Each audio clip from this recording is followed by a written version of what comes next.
घर में कभी भी ऑयल वगैरह यूज करो तो सरसों का ऑयल यूज करो, रिफाइंड यूज नहीं करना है। समझ में आए बात? सुन लो, रिफाइंड का प्रोसेस क्या है, अल्लाह साथ करो। रिफाइंड का प्रोसेस क्या है, ठीक है? रिफाइंड तेल कैसे बनता है पता है किसी को? पता है कि नहीं? नहीं पता है तो बताते हैं।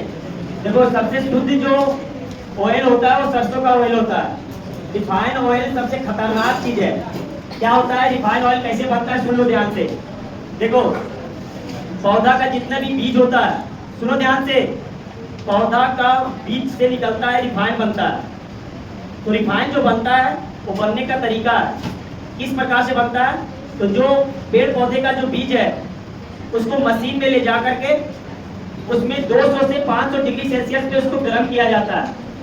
200 से 500 डिग्री सेल्सियस पर जो बीज है ना, पौधा का जो बीज है, उस बीज को 200 से 500 डिग्री सेल्सियस पे उसको गर्म किया जाता है और गर्म करके उस बीज से निकाल दिया जाता है क्या, ऑयल निकाल लिया जाता है, तेल। समझ में आए बात? वो जो तेल होता है, वो जो ऑयल है, उस ऑयल में मिलाया जाता है हेक्सेन नाम का पेट्रोलियम पदार्थ। हेक्सेन नाम का पेट्रोलियम पदार्थ मिलाया जाता है। ध्यान से समझना, कितना खतरनाक होता है वो चीज बता रहे हैं। पेट्रोलियम पदार्थ मिलाया जाता है हेक्सेन नाम का, ठीक है? मतलब उस बीज से, जो पेड़ पौधा का जो बीज है, उस बीज से जो ऑयल निकला, तेल निकला, उस तेल में मिलाया क्या जाता है, हेक्सेन नाम का पेट्रोलियम पदार्थ मिलाया जाता है। साथ साथ इसमें कास्टिक सोडा मिलाया जाता है, कास्टिक सोडा। उसके बाद इसमें मिलाया जाता है फास्फोरिक अम्ल। अल्लाह शांत करो, फास्फोरिक अम्ल। और कुछ मात्रा मिलाया जाता है एसिटिक अम्ल का, एसिटिक अम्ल का। ये सब मिला करके बनाया जाता है क्या, बनाया जाता है रिफाइंड। समझ में आया बात? जो बोतल में रिफाइंड देखता होगा 1 केजी आधा केजी का जो रिफाइंड है, अभी के समय में सबके घर में यूज होता है रिफाइंड, होता है ना? रिफाइंड कैसे बनता है, फिर से रिपीट कर रहे हैं, सुन लो ध्यान से। इतना खतरनाक क्यों होता है उसका कारण भी बताएंगे अभी, ठीक है? जो पौधा का जो बीज है उसका बीज लिया जाता है, उसमें हेक्सेन नाम का पेट्रोलियम पदार्थ मिलाया जाता है और साथ साथ उसमें कास्टिक सोडा, उसमें कास्टिक सोडा, फास्फोरिक अम्ल और साथ साथ एसिटिक अम्ल मिला करके उसको रिफाइन किया जाता है। और रिफाइन से जो प्राप्त होता है वही तेल को हम लोग बोलते हैं रिफाइंड ऑयल। समझ में आया बात? तो इतने सारा चीज मिला हुआ रहता है। अब बताओ, ये जो हेक्सेन नाम का जो पेट्रोलियम पदार्थ है, क्या हम लोग पेट्रोल को किसी भी खाने चीज में यूज करते हैं क्या? किसी भी खाने चीज में यूज करते हैं पेट्रोल को? पेट्रोल का यूज नहीं होता है, लेकिन यहाँ पर देख लो खाने वाले चीज में यूज किया जा रहा है। समझ में आया बात? इससे क्या होता है कि जब ये सब मिल करके जब प्रोडक्ट बनता है, उसमें ट्राइग्लिसराइड नाम का एक एंजाइम उसमें उत्पन्न हो जाता है, ट्राइग्लिसराइड नाम का। और जब ये रिफाइन लगातार अगर कोई भी आदमी यूज कर रहा है तो उसको हार्ट का बीमारी जरूर हो जाएगा। समझ में आया बात? डायबिटीज बढ़ जाएगा, कोलेस्ट्रॉल की मात्रा बढ़ जाएगा। समझ में आया बात? ये जो हेक्सेन नाम का जो पेट्रोलियम पदार्थ है, यही बहुत ज्यादा खतरनाक होता है। समझ में आया? साथ साथ अगर बात करें तो ये सब केमिकल मिलाया जाता है। अब देखो, अगर ये जो पौधा से जो बीज मिल रहा है उसको 200 से 500 डिग्री सेल्सियस पे अगर गर्म करें तो उसका जितना भी सुगंध होता है वो सुगंध पूरी तरीके से क्या हो जाता है, खत्म हो जाता है। जैसे सरसों का तेल में देखा होगा कि सरसों का तेल का जैसे ही बोतल खोलता है तो थोड़ा सा सरसों का तेल ऐसा सुगंध आता है, लेकिन रिफाइंड का तेल खोलना किसी प्रकार का सुगंध उसमें नहीं रहता। समझ में आया बात? और यही जाकर के हार्ट वगैरह में ये रिफाइंड जाकर के जमा होते जाता है और जिससे हार्ट का बीमारी होता है, कोलेस्ट्रॉल का बीमारी होता है, मोटापा आ जाता है। ये सब कारण है रिफाइंड का। समझ में आया बात? तो रिफाइंड का यूज कम से कम करो, ठीक है? और वो भी अगर कोई भी रिफाइंड, कहीं होटल में देखना कि जहाँ पे समोसा वगैरह या पूरी कचौड़ी वगैरह बन रहा है तो वहाँ पे एक ही तेल को लगातार यूज होता है। एक बार छना गया फिर दोबारा भी लगातार ये चलते रहता है जब तक कि वो तेल खत्म नहीं हो जाए। समझ में आया कि नहीं? तो वो और खतरनाक हो जाता है। उसमें हेक्सेन नाम का पेट्रोलियम पदार्थ और बना लेता है, ट्राइग्लिसराइड नाम का एंजाइम बना लेता है, जो शरीर के लिए बहुत ज्यादा क्या होता है, खतरनाक साबित होता है। समझ में आया बात? तो ये रिफाइन से बच करके रहो। अगर तेल का चीज ही खाना है तो सरसों का तेल खाओ, शुद्ध वो भी घर का ही आसपास जहाँ मिल में मिल रहा है उसका यूज करो, वो ज्यादा फायदेमंद होता है। समझ में आया बात? सोचो ये क्या मिलाया जाता है, ये जहर है, पेट्रोलियम पदार्थ ये क्या है, जहर, इसको मिलाया जाता है रिफाइन में। समझ में आया बात? तो इससे बच करके रहो, रिफाइन बहुत ही खतरनाक होता है। चलो रबड़, पहला लिखो प्राकृतिक रबड़, लिख लिया। लिखो वैसा रबड़, प्राकृतिक रबड़ का परिभाषा, वैसा रबड़, वैसा रबड़ जो पेड़ पौधे के, वैसा रबड़ जो पेड़ पौधे के लेटेक्स से प्राप्त होता है, लेटेक्स से प्राप्त होता है, उसे प्राकृतिक रबड़ कहते हैं, उसे प्राकृतिक रबड़ कहते हैं,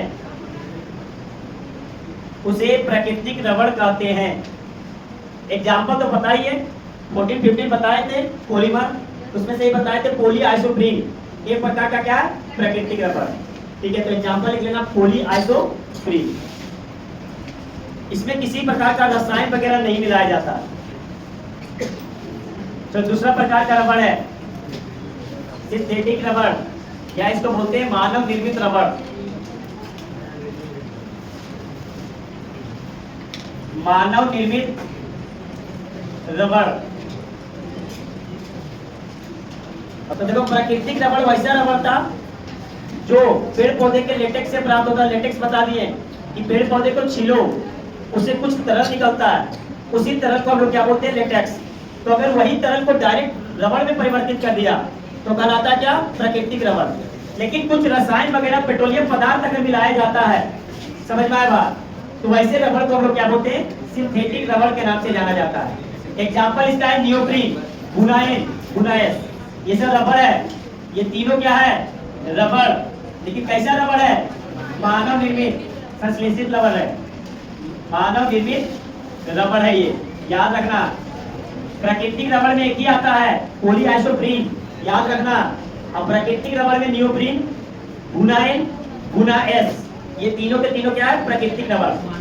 जो पेड़ पौधे से लेटेक्स प्राप्त हुआ उसमें मिलाया जाता है क्या, पेट्रोलियम का उप उत्पाद और कुछ कुछ केमिकल मिलाया जाता है, अब मिला करके क्या बनाया जाता है, सिंथेटिक रबड़। समझ में आया बात? तो इसका एग्जाम्पल कभी भूलना मत, नियोप्रीन, बुनाइन, बुनाएस, प्राकृतिक रबड़, सॉरी मानव निर्मित रबड़। प्राकृतिक रबड़ में केवल एक ही है, पॉली आइसोप्रीन। अब हम लोग पढ़ने जा रहे हैं बहुलकों का वर्गीकरण। 4 वर्गीकरण है, चारों को समझना है।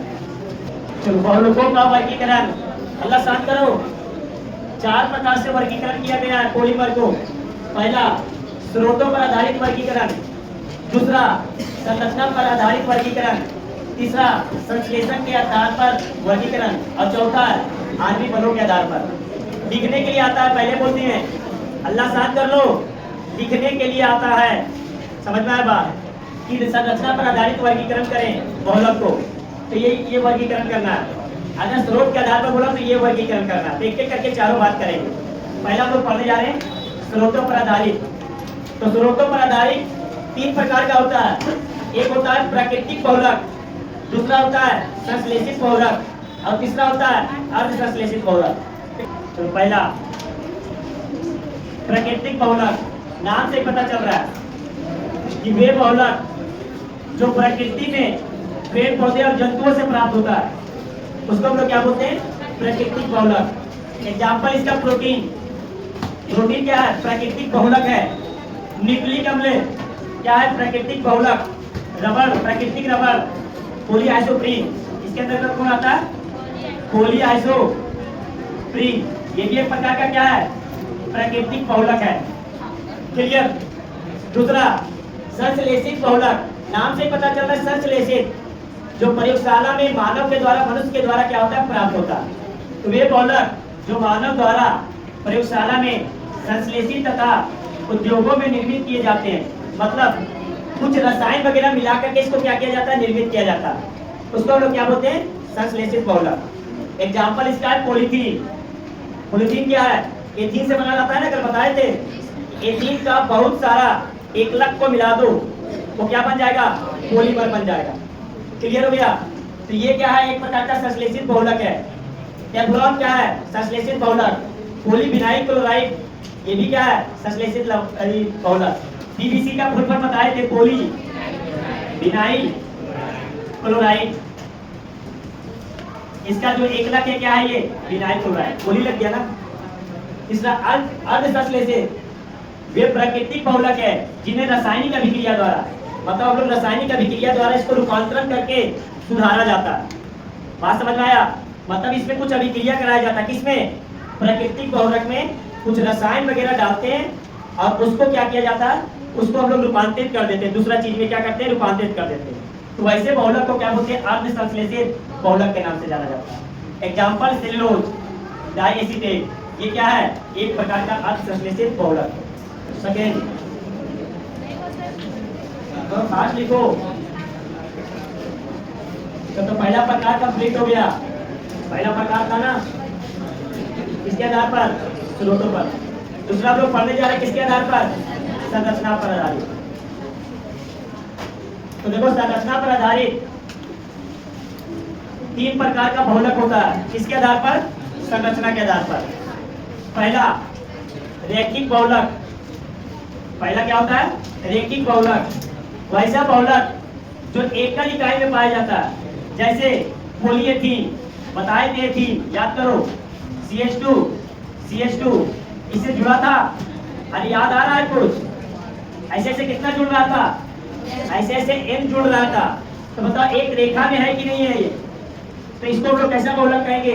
रैखिक बहुलक, जो एक रेखा में पाया जाता है। ठीक है, एग्जाम्पल इसका पॉलीएथीन, नायलॉन और पॉलीस्टाइरीन। क्लियर है? स्टाइरीन है ये, पॉलीस्टाइरीन। और पीवीसी क्या है? Polyvinyl chloride. दूसरा शाखित बहुलक, वैसा बहुलक जैसे मान लो कि ये बहुलक है, इसमें शाखा निकला हुआ रहेगा। इस प्रकार से क्या रहता है? इसमें शाखा निकला हुआ रहता है। ऐसे बहुलक को हम लोग क्या बोलते हैं? शाखित बहुलक। नाम से ही पता लग रहा है, जो एक रेखा में हो, रेखित बहुलक। जिस बहुलक में शाखा निकला हुआ है उसको हम लोग क्या बोलेंगे? शाखित बहुलक। इसका एग्जांपल है स्टार्च। स्टार्च में क्या होता है? शाखा निकला हुआ रहता है। तीसरा तिर्यकबद्ध बहुलक, वैसा बहुलक जो क्रॉस में रहे। क्रॉस का मतलब इस प्रकार से, ऐसे बहुलक को हम लोग क्या बोलते हैं? इसको बोलते हैं हम लोग तिर्यकबद्ध बहुलक, जो क्रॉस में रहता है। मतलब यहाँ से ये जुटा हुआ है, यहाँ से ये जुटा हुआ है, फिर यहाँ से आगे इधर जुटा हुआ रहेगा। तो ऐसे बहुलक को हम लोग क्या बोलते हैं? तिर्यकबद्ध बहुलक। इसका एग्जांपल है बेकेलाइट, फॉर्मल्डिहाइड। कैसे बनेगा पॉलीमर? अरे फिनॉल है, ये क्या है? फिनॉल है, OH। और ये क्या है? किसके साथ जुड़ेगा? Formaldehyde, HCHO।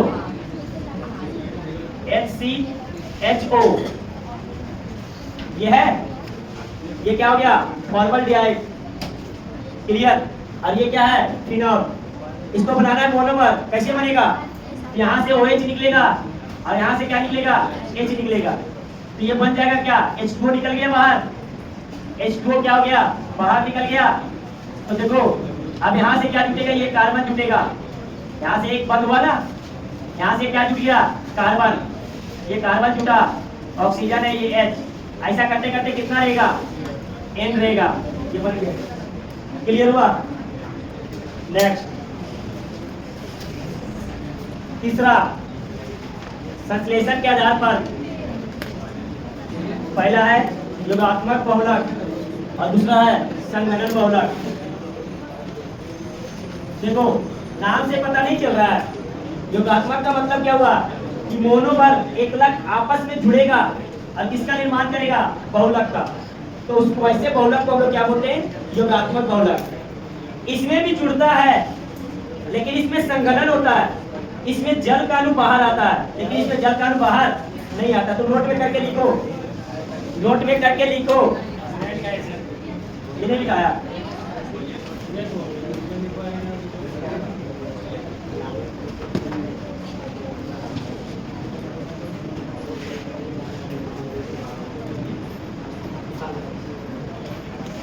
पूछा जाता है कि किस प्रकार के बहुलक में जल का अणु बाहर आता है?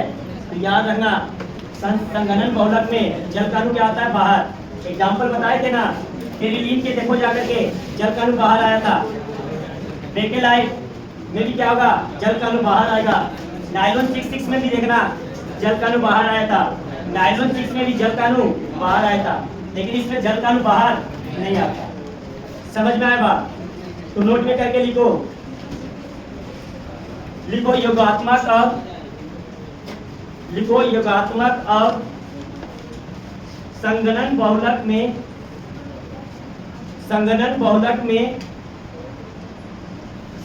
बहुलक में एकलक आपस में जुड़ते हैं, एकलक आपस में जुड़ते हैं, लेकिन योगात्मक बहुलक में जल का अणु बाहर नहीं निकलता है, जल का अणु बाहर नहीं निकलता है, लेकिन संघनन बहुलक में जल का अणु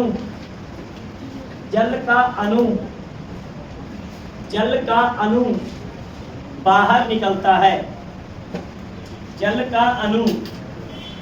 निकलता है, देखो एग्जाम्पल जाकर के, एग्जाम्पल देखना।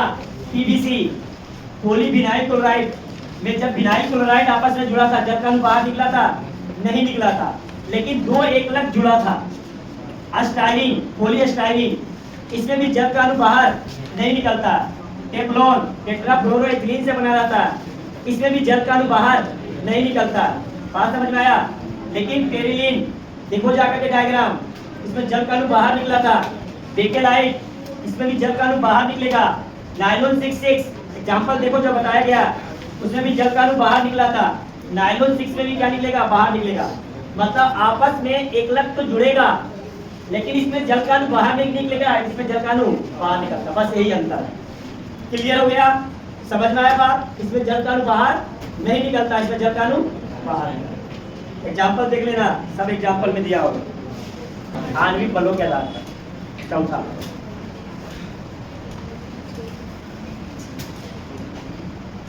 आणविक बलों के आधार पर मतलब आपस में जो अणु जुड़ा हुआ है उसमें कैसा बल लगेगा, समझ में आया बात? तो दो प्रकार का आणविक बलों के आधार पर दो प्रकार का बहुलक होता है। एक होता है प्रत्यास्थ बहुलक, जिसको इंग्लिश में बोलते हैं इलास्टोमर्स, ठीक है। दूसरा होता है रेशेदार बहुलक, जिसको हम लोग फाइबर्स पॉलीमर्स या तंतु बहुलक के नाम से जानते हैं। सुनो ध्यान से, नामी है प्रत्यास्थ बहुलक, वैसा बहुलक जिसमें एकलक दुर्बल अंतर आणविक बलों से जुड़ा रहता है। दुर्बल मतलब क्या?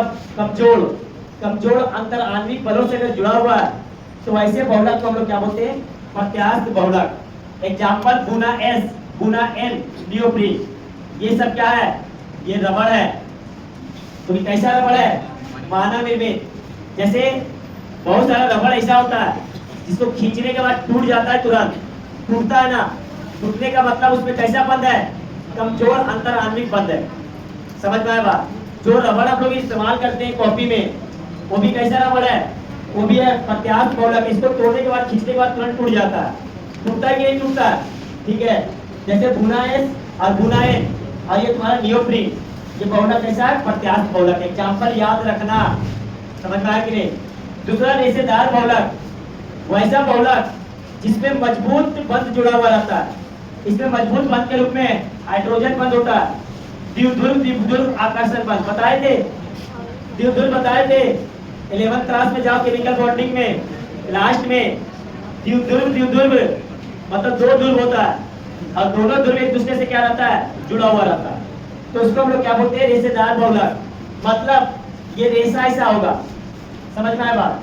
इसका एग्जाम्पल याद रखना, रेशे के धागे सब धागा बनाया जाता है इसको। इसका एग्जाम्पल रखना नायलॉन 66, यही आता है, टेक्नोन कम आता है। प्राकृतिक कपास, सिल्क, सिल्क मतलब क्या? कॉटन वगैरह जो रहता है, सिल्क कॉटन, ये सब एग्जाम्पल है किसका? रेशेदार बहुलक। ठीक है। एक प्रकार का और है, एक होता है ताप सुगम्य बहुलक, थर्मोप्लास्टिक याद रखना। और दूसरा क्या होता है? थर्मोसेटिंग। वो डायरेक्ट लिखा था थर्मोप्लास्टिक और थर्मोसेटिंग में क्या अंतर है? इसको हिंदी में भी लिखते हैं क्या? थर्मोप्लास्टिक।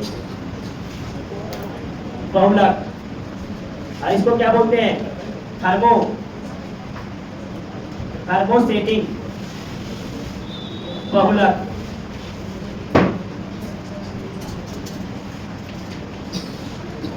देखो, दो प्रकार का और बहुलक होता है, अंदाज स्टार्ट करो। दो प्रकार का और बहुलक होता है, एक होता है थर्मोप्लास्टिक बहुलक और एक होता है थर्मोस्टेटिक बहुलक। देखो, वैसा बहुलक जिसका जो एक बार आकृति बन गया, उसको जलाने के बाद उसको हम लोग दूसरा आकृति में ढाल सकते हैं, वैसे बहुलक को हम लोग क्या बोलते हैं?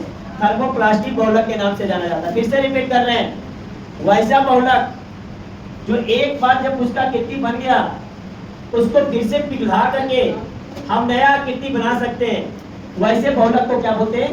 थर्मोप्लास्टिक बहुलक। ठीक है। थर्मोस्टेटिक बहुलक, वैसा बहुलक जो एक बार जिस आकृति का बन गया, उसको पिघला करके हम दूसरा आकृति नहीं बना सकते हैं, वैसे बहुलक को हम लोग क्या बोलते हैं? थर्मोस्टेटिक बहुलक। समझ में आ गया बात? जैसे एग्जांपल, प्लास्टिक किससे बना हुआ है? प्लास्टिक को बोलते हैं क्या? पॉलीथीन। पॉलीथीन जो थैली होता है, उस थैली को, बहुत सारे थैली को जला दो, थैली का आकृति भी कैसा था? थैली नुमा था ना, और उसको जलाने के बाद हम उसको गोल बनाना चाहेंगे तो गोल भी बन जाता है। बनता है कि नहीं बनता? उस प्लास्टिक को जलाने के बाद जैसा आकृति चाहेंगे वैसा आकृति बन जाएगा। तो वैसे बहुलक क्या कहलाता है? थर्मोप्लास्टिक। जैसे इसमें एक बार जो आकृति बन गया, दोबारा और दूसरा आकृति नहीं बन सकता है। जैसे बेकेलाइट का बना हुआ रेडियो का जो कवर होता है, रेडियो का कवर, चाहे जो टीवी का जो कवर होता है, जो फाइबर का जो बना रहता है, वो क्या है? बेकेलाइट है। क्या है वो? बेकेलाइट। समझ में आया बात? उसको जलाओ, रेडियो का कवर जो ऊपर से लगा हुआ रहता है, उसको जलाने के बाद क्या उसका दूसरा आकृति दे सकते हैं? नहीं दे सकते। जलाने के बाद वो धुआं बन बन करके क्या हो जाता है? उड़ जाता है। उड़ता है कि नहीं उड़ता? जैसे टायर वगैरह देखा होगा, टायर को जलाओ, जलाने के बाद देखना कि टायर जलाने के बाद वो धुआं बन करके क्या हो जाता है? उड़ जाता है। लेकिन प्लास्टिक को जलाओ, प्लास्टिक जब जलेगा एकत्रित होकर के एक ही जगह पे रहेगा, और उसको जैसा आकृति चाहेंगे वैसा आकृति दे सकते हैं, लेकिन इसमें वैसा आकृति नहीं दे सकते। वैसे हम लोग बहुलक को क्या बोलते हैं? तापदीप्त बहुलक, जिसका नया आकृति नहीं बनेगा, और जिसका नया आकृति बनेगा उसको हम लोग क्या बोलेंगे? थर्मोप्लास्टिक बहुलक। Example, polythene. पॉलीथीन को जलाओ, जब जल गया उससे जो तरल पदार्थ प्राप्त हुआ, उसको दूसरा आकृति दे देते हैं। पॉलीस्टाइरीन का भी वही काम है, पीवीसी के भी काम वही है।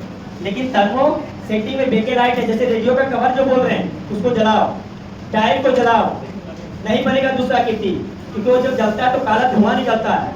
वो काला धुआं क्या है? CO2। वही CO2 वायुमंडल में क्या हो जाता है? फैल जाता है। समझ में आया बात? थर्मोप्लास्टिक और थर्मोस्टेटिक बहुलक में क्या अंतर है? बिहार बोर्ड में क्वेश्चन बैंक में जाना मिल जाएगा ये। ठीक है, लिख लिया सब? एक तरफ लिखो थर्मोप्लास्टिक और एक तरफ लिखो थर्मोस्टेटिक। लिखो थर्मोप्लास्टिक में ये ऐसा बहुलक है, ये ऐसा बहुलक है जिसको ताप देने के बाद, नया आकृति बना ले, नया आकृति बना ले। थर्मोस्टेटिक में लिखना, यह ऐसा बहुलक है, यह ऐसा बहुलक है जिसे ताप देने के बाद, ताप मतलब तापमान, जिसे ताप देने के बाद नया आकृति नहीं बनाए, नया आकृति नहीं बनाए। लिखो दूसरा पॉइंट लिखो थर्मोप्लास्टिक में, लिखो इसे पिघलाने के बाद, इसे पिघलाने के बाद, इसे पिघलाने के बाद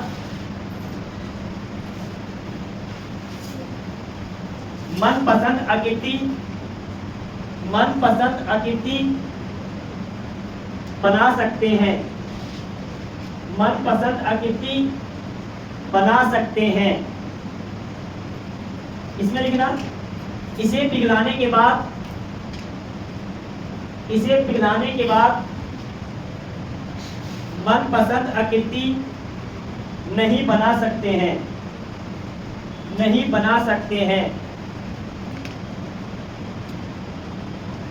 एग्जाम्पल लिख लेना इसमें, जितने भी पोली लगा हुआ है, जिस बहुलक में पोली लगा हुआ है वो किसका एग्जाम्पल है? लगभग एग्जाम्पल किसका है? थर्मोप्लास्टिक का। 14 में से बताए थे ना 6-7, इसमें क्या लगा हुआ था? पोली। तो किसका एग्जाम्पल है? थर्मोप्लास्टिक का। जिसमें पोली नहीं लगा हुआ है, लगभग किसका एग्जाम्पल है? वो ताप दृढ़ बहुलक। तो एग्जाम्पल इसमें लिख लेना, बेकेलाइट। और इसमें एग्जाम्पल किसका लिखना? पॉलीथीन, पॉलीस्टाइरीन और पीवीसी। अरे नाम से पता है, थर्मोसेटिंग। एक बार जब सेट हो गया जिस आकृति में, तो दोबारा इसको सेट नहीं कर सकते, नाम से पता है। यह थर्मोप्लास्टिक, प्लास्टिक आ गया, प्लास्टिक को जलाओ और दूसरा आकृति बना दो। पहले हम लोग बचपन में क्या करते थे कि बहुत सारा प्लास्टिक को एकत्रित कर देते थे और इसको जलाते थे आग में और उसको गेंद बनाते थे। समझ में आया बात? जब प्लास्टिक पूरी तरीके से जल जाता था, कुछ देर ठंडा हो जाता था, तो उसको गोल गोल ऐसा आकृति दे देते थे और उस गेंद से खेलते भी थे। समझ में आया बात? क्यों? क्योंकि उसका आकृति हम लोग बना सकते हैं, अलग अलग आकृति का।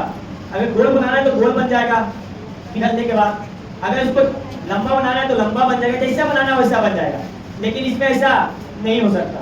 ये एक बार जो सेट हो गया, उसको जलाने के बाद वो कार्बन डाइऑक्साइड बन करके वायुमंडल में क्या हो जाएगा?